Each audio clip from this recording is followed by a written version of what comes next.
Today I'm working on a Volvo V70 and it's 2008 and it's a 2.4 petrol, and what it is the engine will no cranking, no start, and what I think the problem is, I can talk to every other module on the Veris. Let's see, we'll go back here, we'll go into engine management, sorry about this glare, continue, if we go into codes, we get these part neutral switch input circuit. It's not receiving anything from the part neutral, nor when I go into, well, you can see here, there's actually no, the ignition's on, there's no any lights coming up on the automatic transmission.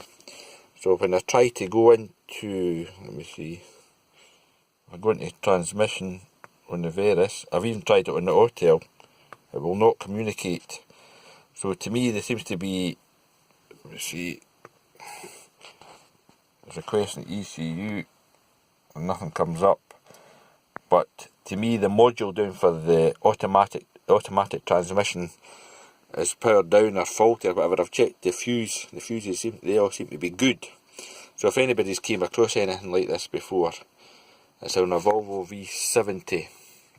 And I can't get the key back out. On the Autel you can actually eject the key, but I can't get it back out using the Veris. I'll go back, but when you put the key in, it just says the vehicle is not in park. So if anybody can tell me where the transmission module lives in this car, I'm sure Keith's the man, he's the guy to help me. So anyway, actually I'll let you see the engine bay. The other thing, it reads all the other modules on this car, in this Volvo.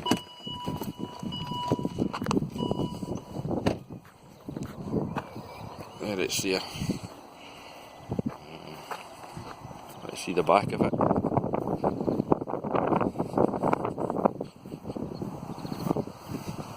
It's a V70 Volvo.